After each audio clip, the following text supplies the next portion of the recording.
Welcome to We Talk English, your favorite English podcast. We're excited to have you with us today. Before we dive in, don't forget to like and subscribe to stay connected for regular English learning podcasts. Let's get started. Ever bite into a new chocolate bar and think, how'd they come up with this? Okay. Well, today we're going to trace that journey from bean to bar to your taste buds. We're checking out this podcast episode, We Talk English, and they take us inside Phaser. Okay. They're the biggest chocolate makers in Finland. Been around, over 100 years? Something like that? Yeah, over 130 years, actually. Wow. So they definitely know their chocolate. And get this, we meet Heli Antilla. She's their head of research and development. Basically, she travels the world eating chocolate, coming up with new flavors. Does sound like a pretty sweet gig. Literally. Right. Dream job. But, it's not all indulgence and fun. I mean, it is.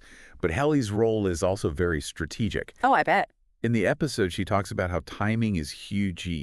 Like launching a new chocolate bar, it's got to be a calculated move, not just, oh, this tastes good. It's like they say, timing is everything. Exactly. And understanding what consumers are craving. So consumer demand, that's a whole other layer to this. Okay, so break that down for us. What all goes into consumer demand when Heli's, got to create a new bar? Well, first you've got the obvious stuff. Like, is it priced right? Can people actually find it in stores? Makes sense. But it gets way more nuanced. You got to think, does this new bar fit current trends? Yeah.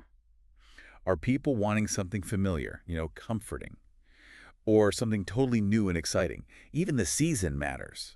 Like a citrusy chocolate, probably a tougher sell in winter. Wow, that's wild. So it's like predicting what people will want to eat before they even know it. Totally. But just like with predictions, sometimes you get it wrong. Heli admits even she's had some flops. Not every chocolate bar is a winner. Really? Even with her experience. Kind of makes me feel better about my own taste buds. Haha.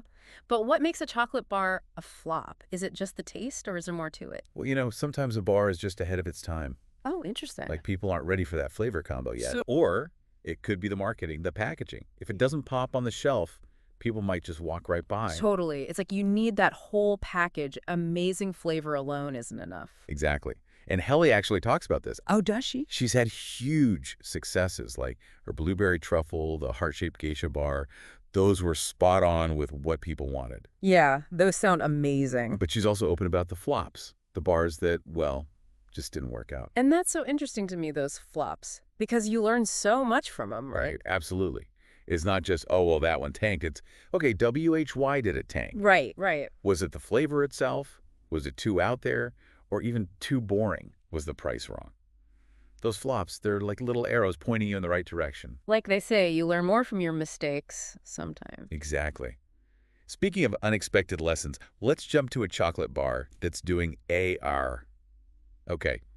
Remember that trivia about Britain's best-selling bar? Oh, yeah, I do. Hit me. Drum roll. Yes. Mars bar. No way. The Mars bar? I mean, it's a classic, but the bestseller. That's right. Goes to show, simple pleasures, they last. And get this, the episode said something like 3 million Mars bars are made every single day. 3 million every day. That's insane. Gotta be something about it, right? What keeps people coming back for more after all these years? Yeah, what is it? The nougat? The caramel? That milk chocolate? It's got to be the combo, right? Plus, it's like comfort food. Yeah. And they've done a great job with the branding, keeping it consistent. People know what they're getting. Huh, that's true. It's funny, though. We've been talking about all this strategy, right? Right. Like figuring out trends, what consumers want, even learning from the flops. But then you've got the Mars bar just cruising along. And sometimes that's all it takes. Just simple, pure deliciousness. I guess so. It really shows. Taste is subjective, huh? For sure. What makes one bar a huge hit, another one nobody even notices? It's that mix of art and science, Helen, her team, they're balancing that all the time. Looking at the data, but also trusting their gut. Got to take some risks. Totally. This has been so cool, getting this peek behind the curtain of how chocolate's made. I know, right? I don't think I can look at a chocolate bar the same way again. Me neither. Every bite, it's like there's this whole story behind it, whether it's fancy truffle or a Mars bar. So true. So next time you're enjoying some chocolate, think about that journey, all the work, the creativity, even the misses that went into it. Okay, we're out of time. Until next time, happy snacking, everybody. And again, thanks for joining us on We Talk English.